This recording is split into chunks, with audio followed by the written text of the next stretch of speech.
Hey guys, what's up? I welcome you in the new another video of Education is Wealth. So friends, as you all know that we had make a video on discussion of chapter 1 of science for class 8, which is crop production and management. So today we are going to make the video on exercise of that particular chapter. So friends, you can see our logo in the photo. So friends, please like, share and subscribe our channel. And I am going to add our chapter which is this. You can see crop production and management. So friends, here you can see we have discussed all our important points. And friends, if you don't see our that video of discussion of important point, so that I can give the link in the description. Now we are going to add our exercise, and you can see we have reached our exercise, and the first question is on our screen. So let's lastly solve the exercise. So the first question of exercise is that select the correct word from the following list and fill in the blanks. तो ये कुछ words है जो कि है float, water, crop, nutrients, preparation. तो friends, अब इसमें पहला क्वेश्चन है the same kind of plants grown and cultivated on a large scale at place is called. तो फ्रेंड्स, ये पता है हमें कि ये किसकी डेफिनेशन है. तो हमने फ्रेंड्स हमारे इंपॉर्टेंट पॉइंट्स में भी पढ़ा था कि जब किसी एक किस्म के प्लांट्स को बहुत लार्ज स्केल पे उगाया जाता है, उसे कल्टीवेट किया जाता है, तो उसे क्रॉप कहा जाता है, फसल कहा जाता है, जिसे कि तो आप यहाँ देख सकते हैं हमने क्रॉप लिख दिया है. फ्रेंड्स, इसमें सही से लिखना आ नहीं रहा है, तो इसीलिए आप ज़रा कोऑपरेट करना. तो ये है इसका करेक्ट आंसर. तो अब चलते हैं हमारे नेक्स्ट क्वेश्चन की तरफ, जो कि है the first step before growing crops is dash of the soil. तो फ्रेंड्स, अब फर्स्ट स्टेप क्या होता है क्रॉप्स को ग्रो करने से पहले का स्टेप कौन सा होता है? तो होता है प्रिपरेशन ऑफ सॉइल. तो ऑफ द सॉइल हमें दिया गया है, तो हम ऊपर के वर्ड्स में देख लेंगे. हाँ, प्रिपरेशन यहाँ है, तो this is the correct answer of this question. तो लिख देते हैं यहाँ प्रिपरेशन.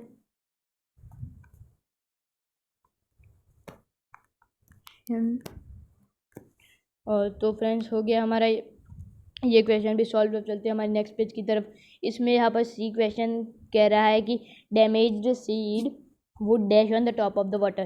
तो अब हमने वो टेस्ट में जाना था. सोइंग में पहले टेस्ट किया जाता है सो करने के पहले.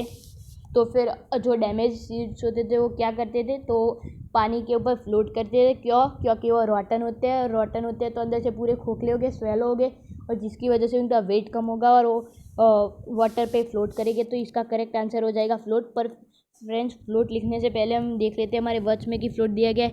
हाँ, तो फ्रेंड्स आप देख सकते हैं यहाँ पर ये फ्लोट दिया गया है. तो हम सीधा वहाँ पर लिख देते हैं float is the correct answer of this question. तो यहाँ लिख दीजिए फ्लोट. हाँ, तो हमने लिख दिया है फ्लोट. अब चलते हैं हमारे नेक्स्ट क्वेश्चन की तरफ, जो कि है the for growing a crop sufficient sunlight and dash from the soil are essentials. तो फ्रेंड्स, हम देख लेते हैं कि हमारे वर्ड्स में क्या बचा है. तो फ्रेंड्स, ये रहे हमारे वर्ड्स. हमने क्या क्या यूज़ किए है उनके नीचे लाइन कर देते हैं. तो फ्रेंड्स, अब हमें दी गई है 2 डैश और 2 ही वर्ड्स बचे हैं, तो हम सिंपली लिख देंगे. पर फिर भी पहले हम सेंटेंस को देख लेते हैं. आप यहाँ देख सकते हो for growing a crop sufficient sunlight and.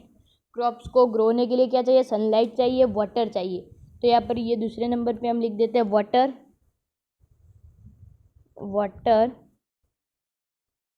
और फ्रेंड्स, अब तीसरा from the soil are essential. तो अब क्रॉप्स सॉइल से क्या लेते हैं? तो न्यूट्रिएंट्स लेते हैं.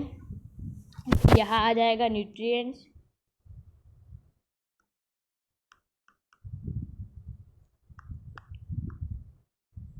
तो friends, you can see nutrients. Friends, इस पर मेरी राइटिंग अच्छी नहीं आ रही है, तो इसलिए आप ज़रा कोऑपरेट करना.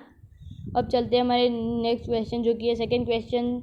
इसमें क्या गया है? Match items with in column A with those in column B.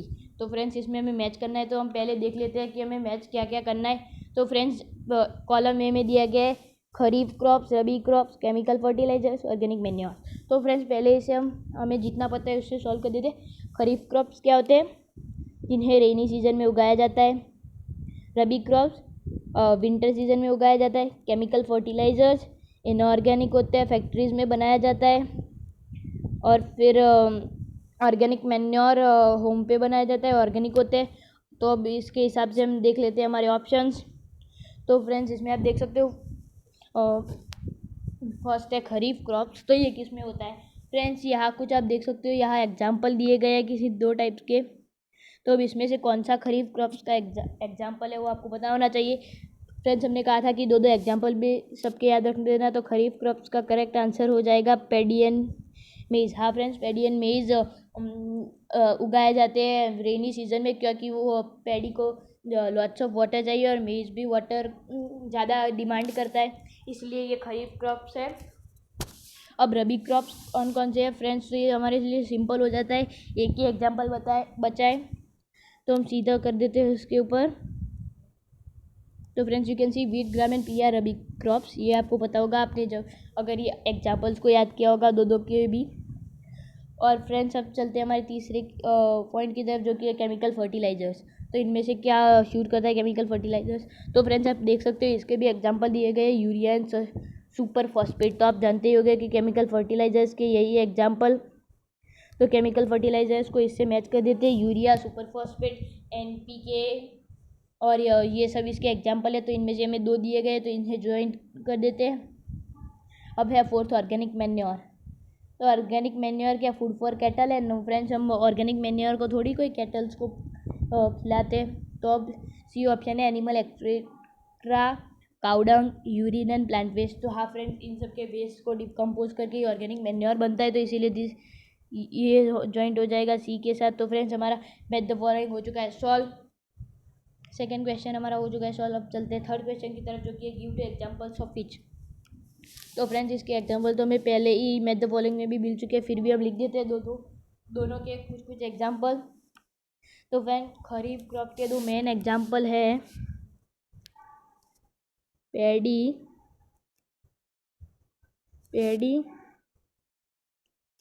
And मेज। तो फ्रेंड्स यहाँ पर ये शेक कर जा रहा है, आपने देखा पैडी एंड मेज। तो हमने लिख दिया खरीफ क्रॉप्स में। आपको पता होगा कि ये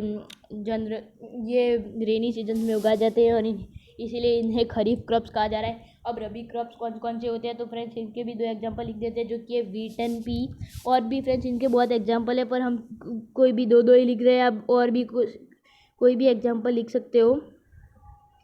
और अगर आपको ये सब के आंसर्स नहीं आ रहे हैं इन सब क्वेश्चन के, तो कोई घबराने की बात नहीं है। मैं हमारे अगले वीडियो जो कि था इम्पोर्टेंट पॉइंट्स पर, उसका लिंक मैं इस वीडियो के डिस्क्रिप्शन में देख लूँगा। तो जाके आप पहले वो वीडियो देख लीजिए, तो आपको सारे कॉन्सेप्ट्स क्लियर हो जाएगी। और फिर आप ये वीडियो देख लेना, जिससे आपको सारे क्वेश्चन के आंसर भी आ जाएंगे। तो हम लिख देते हैं वीट एंड पी। हाँ तो फ्रेंड्स हमारे हो चुके हैं 2 एग्जाम्पल्स। आप एग्जाम्पल्स को भी देख सकते हो। तो आपको याद रखने को मैंने कहा था कि कोई भी 2 याद रख लेना, तो यहाँ काम आएगी, आपको पता चला होगा। अब हमारा 4th क्वेश्चन है, जो कि है right a paragraph in your words on each of the following. तो फ्रेंड्स ये आपको खुद को लिखना है, फिर भी हम कर देते हैं। ए है प्रिपरेशन ऑफ सॉइल। तो फ्रेंड्स हम प्रिपरेशन ऑफ सॉइल के बारे में जितना भी जानते हैं वो सब इस पैराग्राफ में लिख देंगे। तो मैं बोलता हूँ क्या क्या हम जानते हैं। तो फ्रेंड्स पहले तो हम ये जानते हैं कि ये फर्स्ट स्टेप होता है। फिर प्रिपरेशन ऑफ सॉइल में किया क्या जाता है, turning and loosening of soil किसके द्वारा किया जाता है, तो प्लॉ होई एंड कल्टीवेटर। अब इस प्रोसेस को क्या कहते हैं, वो होते हैं टिलिंग और प्लॉइंग। और फ्रेंड्स ये क्यों किया जाता है, लूजनिंग के क्या क्या फ़ायदे हैं कि रूट सॉइल में डीप तक पेनिट्रेट हो सके, और दूसरा उन्हें ब्रीथ लेने में भी कोई दिक्कत ना हो रूट्स को। और फिर माइक्रो ऑर्गेनिजम्स एंड अर्थवर्म्स भी वहाँ ग्रो हो सके जल्दी से, इसलिए लूजन किया जाता है। टर्न क्यों किया जाता है, क्योंकि नीचे वाली सॉइल की जो लेयर होती है वो न्यूट्रिशन रिच होती है, इसीलिए टर्न करके उस सॉइल को ऊपर लाया जाता है। तो फ्रेंड्स ये हो गया हमारे, इसके बारे में आपको सब कुछ लिख दे रहा है। मैं आपको एक बार इंग्लिश में इसका पूरा बता देता हूँ कि आप कैसे लिखोगे। तो आप सुन लो। Preparation of soil is the first step before growing crop. In preparation of soil turning and loosening of soil take place. This process is called plowing or tilling. This process is done with the help of plow, hoe and cultivator. Turning and loosening of soil is necessary because loosened soil help earthworms and microbes to grow, which are helpful for farmers, and turning brings nutrition rich soil to the top so that plants can use these nutrients.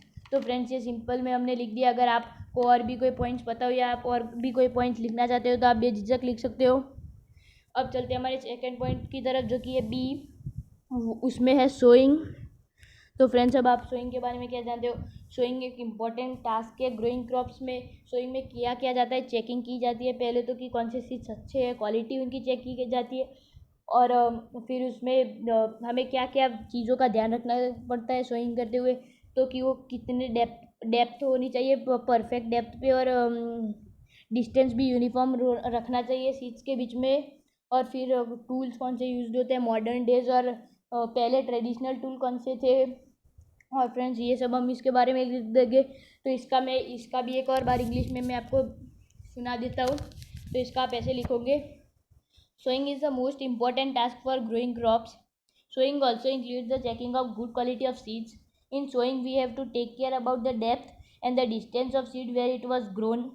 In past, long funnel is used for sowing, but nowadays seed drill is used, which ensures that the seed is sown at proper distances and depth, and it also ensures that the soil covers the seed after sowing.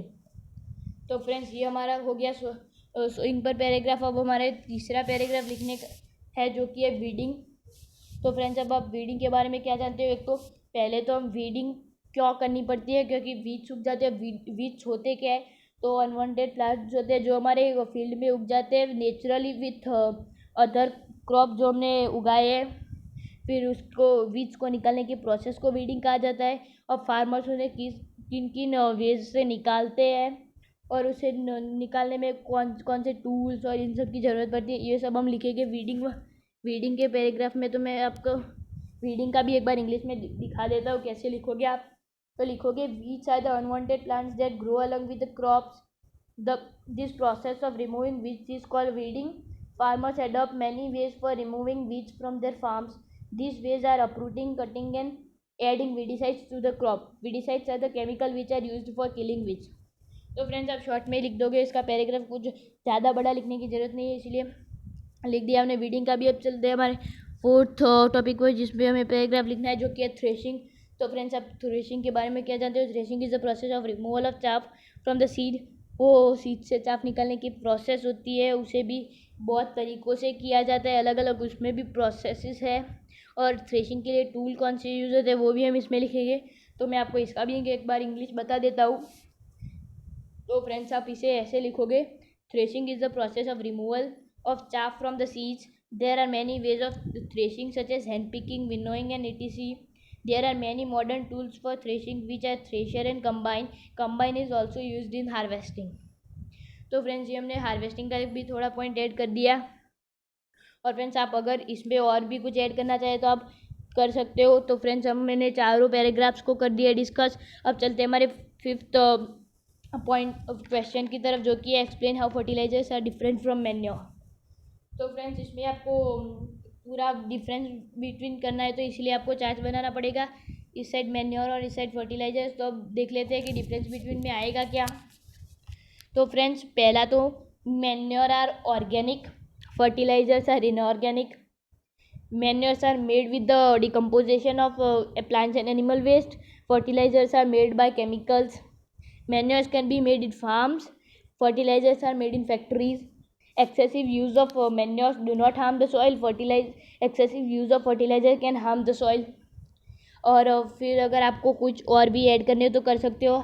और जो कि हमारा last है, अब मैंने आपको पहले से ही कहा हुआ है कि डिफरेंस बिटवीन में हमेशा लास्ट पॉइंट पे एग्जांपल लिखना ना छोड़िए, तो हम लिख देते हैं examples of manures are cow dung and urine, and examples of fertilisers are urea, ammonium sulphate and etcetera. तो फ्रेंड्स ये भी डिफरेंस बिटवीन का हमने कर दिया है क्वेश्चन सॉल्व. अब चलते हैं हमारे 6th क्वेश्चन की तरफ, जो कि है what is irrigation, describe 2 methods of irrigation with conserve water. तो फ्रेंड्स जैसे कि आप जानते हो कि इरिगेशन की डेफिनेशन हमने पढ़ी थी. Irrigation is the process of supplying water to the crops after some interval of time. तो ये होती है इरिगेशन की प्रोसेस. अब व्हाट इज इरिगेशन में सिंपली ये लिख दूंगे. फिर अब हमें डिस्क्राइब करनी है 2 मेथड्स को जो कंजर्व वाटर को कंजर्व करने में भी काम आती है, इरिगेशन की 2 मेथड्स को. तो फ्रेंड्स वो 2 मेथड हम अभी की मॉडर्न मेथड्स के बारे में लिख देते हैं. तो फर्स्ट है drip irrigation and second is sprinkler system. तो अब इन दोनों को हमें डिस्क्राइब भी करना है। तो ड्रिप इरीगेशन होती क्या है? This is the modern technique of irrigation. ये एक मॉडर्न टेक्निक है इरीगेशन की। In this process every drop of water is directly supply to the roots of the crop through a pipe. इस process में एक एक ड्रॉप, हर एक drop पानी का सीधा सप्लाइड होता है उसके जो क्रॉप के रूट्स होते हैं उस थ्रू अ पाइप से सीधा सप्लाइड होता है क्रॉप्स के रूट तक। तो ये हो गया एक्सप्लेनेशन हमारा ड्रिप इरीगेशन का। अब आप स्प्रिंकलर सिस्टम का एक्सप्लेनेशन कैसे लिखोगे? तो आप लिखोगे कि in this process a sprinkler is fixed in the farm and when the water is allowed to flow then this sprinkler spread all the water in the field. तो friends sprinkler में होता क्या है? जनरली ऐसे sprinkler ऐसे pipe होती है जो कि कहीं भी आप टंकी हो या वो कहीं से आती होती है, ये आजू बाजू खेत में लगाए जाते हैं स्प्रिंकलर बीच में, और यहाँ एक स्प्रिंकलर लगाया जाता है। ये जनरली पाइप होती है। तो जब पानी को अलो कर दिया जाता है यहाँ से निकलने के लिए, तो यहाँ जाके ये स्प्रिंकलर इसे चारों दिशाओं में स्प्रिंकलर कर देता है और इसीलिए पानी का भी कंजर्व हो जाता है, पानी भी ज़्यादा पानी भी वेस्ट नहीं होता और पूरे खेत में पानी पहुँच भी जाता है। तो इसलिए फ्रेंड्स ये एक इम्पॉर्टेंट प्रोसेस है, आप देख सकते हो। तो ये भी हो हमारा 6th क्वेश्चन भी हो गया सॉल्व। अब चलते हैं हमारे 7th क्वेश्चन की तरफ, जो कि है if wheat is sown in kharif season what would happen, discuss. तो फ्रेंड्स ये एक इंटरेस्टिंग क्वेश्चन है। हमने सुना है कि वीट को हमेशा मतलब कि विंटर सीजन में उगाया जाता है, जो कि रबी क्रॉप है, तो रबी क्रॉप को विंटर सीजन में उगाया जाता है। अब ये कह रहा है कि अगर वो खरीफ क्रॉप के सीजन में उगाया जाए, यानी कि जो खरीफ क्रॉप को किस सीजन में उगाया जाता है, तो वो सीजन होती है रेनी सीजन। तो अब इसमें कहा जा रहा है कि वीट को अगर रेनी सीजन में उगाए तो क्या होगा। तो फ्रेंड्स इसका सिंपल आंसर है कि वीट को अगर हम खरीफ सीजन में उगाए तो वीट को प्रॉपर वो टेम्परेचर वो नहीं, मतलब उसे ठंडा टेम्परेचर चाहिए, तो उसकी वजह से वो अच्छी ग्रोथ नहीं कर पाएगा, और वो टेम्परेचर और रेनफॉल भी ज़्यादा होगी तो खरीफ सीज़न में, तो उसकी वजह से वो अच्छी ग्रोथ नहीं कर पाएगा। यही है मेन रीज़न। तो फ्रेंड्स आपको इसे इंग्लिश में लिखना कैसे वो भी मैं आपको बता देता हूँ। If wheat is grown in the kharif season then the wheat will not grow properly because wheat is a rabi crop and it needs to be grown in winter season. It does not grow well in high temperature and much rainfall. अब friends एक तो रबी season यानी कि ठंडी में, winter season में होता क्या है, टेम्परेचर लो होता है, तो उसे वो सिचुएशन वो अडेप्ट करता है। पर अगर आप खरीफ सीजन की बात करें तो उसमें हाई टेम्परेचर थोड़ा सा होता है, उसकी वजह से वो अडेप्ट नहीं कर पाता, और वहाँ पर मच रेनफॉल भी होती है, ज़्यादा रेनफॉल होती है, इसलिए भी वो अडेप्ट नहीं कर पाता। तो ये होगा इसका रीज़न, और वो क्या होगा वो करने से, तो वो अच्छे से ग्रोथ नहीं कर पाएंगे। तो फ्रेंड्स आपने इसका इंग्लिश में भी देख लिया। अब चलते हैं हमारे 8th क्वेश्चन की तरफ, जो कि है explain how soils get affected by the continuous plantation of crop in a field. तो फ्रेंड्स अब इसमें ऐसा कहा जा रहा है कि एक्सप्लेन करो कि सॉइल्स को क्या कॉज होता है, यानी कि क्या होता है उसे जब उसे बार बार हम प्लांटिंग करते रहते हैं, उसे थोड़ा भी टाइम नहीं देते, फैलो नहीं छोड़ते रिप्लेनिश होने के लिए। तो फ्रेंड्स इसका क्या लिखोगे सिंपली कि सॉइल्स को पहले तो अफेक्ट होगी बहुत कुछ, उसे वो सॉइल आप ऐसे करते ही जाओगे तो उसे रिप्लेनिश होने का टाइम नहीं मिलेगा, और जिसकी वजह से बहुत ईयर्स के बाद वो कम्प्लीटली यूजलेस बन जाएगी एग्रीकल्चर के लिए, पूरी इनफर्टाइल हो जाएगी। इसीलिए फ्रेंड्स तो इसका आप इंग्लिश में ऐसे लिखोगे कि soil gets affected by the continuous plantation of crops in a field because if we don't leave the soil fallow it does not get the time to replenishing the nutrients, and after some years the soil will become completely useless for agriculture. तो आप friends ये लिख सकते हो। अब friends ये मैं जो बोला इसके बीच में एक वर्ड आया था फेलो, आप जिसने हमारा वो पुराना देखा होगा वीडियो इंपॉर्टेंट पॉइंट्स का उनको तो पता होगा, अब जिन्होंने नहीं देखा है वो डिस्क्रिप्शन में जाके देख लेना। पर फेलो का मतलब क्या होता है कि लैंड को खाली छोड़ दिया जाए कुछ समय के लिए। तो फ्रेंड्स अब 8th क्वेश्चन भी हमारा हो चुका है सॉल्व। अब चलते हैं हमारे 9th क्वेश्चन की तरफ, जो कि है what are weeds, how can we control them. अब फ्रेंड्स ये भी एक बहुत आसान क्वेश्चन हो गया। अब इसमें वो हमें पूछा जा रहा है पहले तो कि वीड्स होते क्या है। तो फ्रेंड्स आप इसकी सिंपली बुक की डेफिनेशन ही लिख दीजिए, जो कि weeds are the undesirable plants that grow in the field along with the crops. कि वीड्स वो अनडिजायरेबल प्लांट होते हैं, अनवांटेड प्लांट होते हैं जो हमने उगाए नहीं होते वो अपने आप उगते हैं, नेचुरली उगते हैं, हम जो क्रॉप उगाते हैं उनके साथ फील्ड में। तो फ्रेंड्स ये हो जाएगा इसका आंसर। अब वो कौन से वेज है जिससे हम उन्हें कंट्रोल कर सकते हैं? तो ways of controlling weeds are first uprooting, वो जब उग जाए पूरे तो उन्हें आप सीधा उखाड़ लीजिए ज़मीन से रूट्स के साथ। अब दूसरा होता है cutting them close to the ground, तो उन्हें ग्राउंड से बिल्कुल नीचे से कट कर दीजिए, रूट्स को मत निकालिए आप, पूरा ऊपर का वो जो रूट से ऊपर है वो सब कट कर दीजिए ग्राउंड से, क्लोज ग्राउंड के। और तीसरा वे बाय एडिंग वीडिसाइड्स। अब वीडिसाइड्स होते क्या है? Weedicides are the chemical that are used to control over the weeds, या फिर उन्हें किल करने के लिए काम आते हैं वीड्स को, तो वीडिसाइड्स केमिकल्स होते हैं, तो वो हम डाल सकते हैं। ये हो गई हमारी तीसरी मेथड। तो फ्रेंड्स हमारा 9th क्वेश्चन भी हो चुका है सॉल्व। अब चलते हैं हमारे 10th क्वेश्चन की तरफ, और जो कि हमारा लास्ट सेकंड क्वेश्चन है। तो फ्रेंड्स आप देख सकते हो 10th क्वेश्चन में कहा जा रहा है कि arrange the following boxes in the proper order to make a flow chart of sugar cane crop production. तो फ्रेंड्स अभी इसमें कहा जा रहा है कि क्रॉप शुगर केन का क्रॉप प्रोडक्शन करना है हमें, तो उसके ये बॉक्सेस को अरेंज करना है हमें एक ऑर्डर में। तो हम अरेंज क्या करेंगे? पहले तो हम सॉइल को क्या करते हैं फ्रेंड्स, हम प्रिपरेशन ऑफ सॉइल करते हैं, तो ये बन जाएगा फर्स्ट। अब फिर सेकंड क्या करते हैं? तो फ्रेंड्स हम प्रिपरेशन ऑफ सॉइल में प्लॉ कर देते हैं फील्ड को पूरा, प्लॉ के मदद से या फिर हो या कल्टीवेटर की मदद से हम फील्ड को प्लॉइंग कर देते हैं। अब तीसरा क्या करते हैं हम फ्रेंड्स? तो तीसरा हम करते हैं सोइंग। फिर हम दाने दाने मिट्टी में सो करते हैं, और वो एक इम्पॉर्टेंट टास्क है। फिर हम मैन्योर्स को ऐड करते हैं, मैन्योर्स और फर्टिलाइजर्स को। यहाँ फर्टिलाइजर्स का ऑप्शन नहीं है इसलिए मैन्योर्स को चूज़ कर देते हैं। तो ये हमारा हो जाएगा फोर्थ। और फिर इसके बाद हमें इरीगेशन करना होता है, यानी कि the supply of water to crops after fix interval of time, तो ये हो जाएगा फिफ्थ। और इसके बाद होगा क्या फ्रेंड्स? इसके बाद हार्वेस्टिंग, यानी कि वो जब शुगर केन मैच्योर्ड हो जाएगी तो हमें उसे कट कर देना होगा, तो this process is known as harvesting. तो ये हो जाएगा हमारा सिक्स्थ।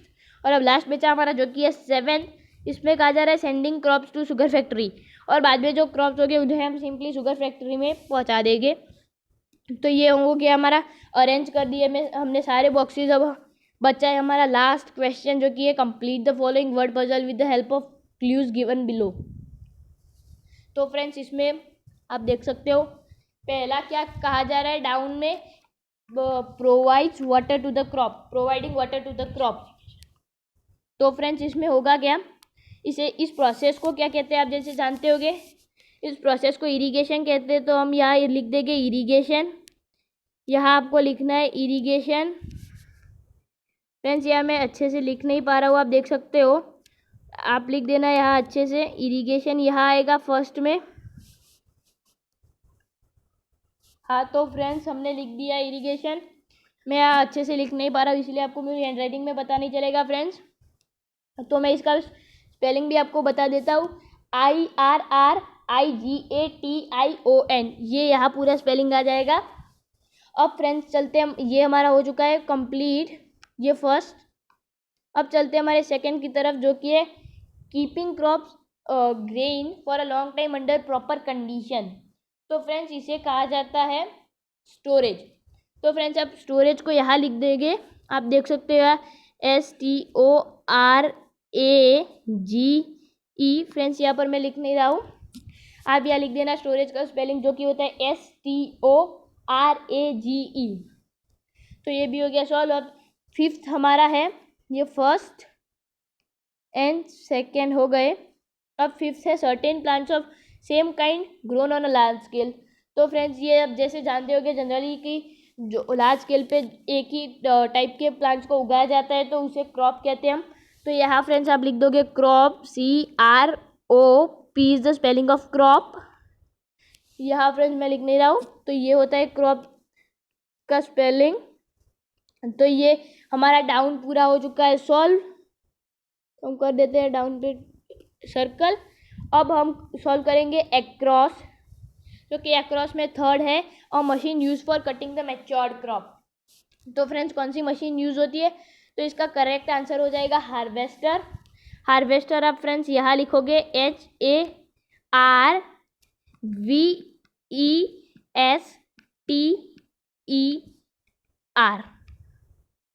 यहाँ तो फ्रेंड्स आएगा हार्वेस्टर। आप देख सकते हो ये बार बार चेक कर जा रहा है, इसलिए मैं लिख नहीं रहा हूँ।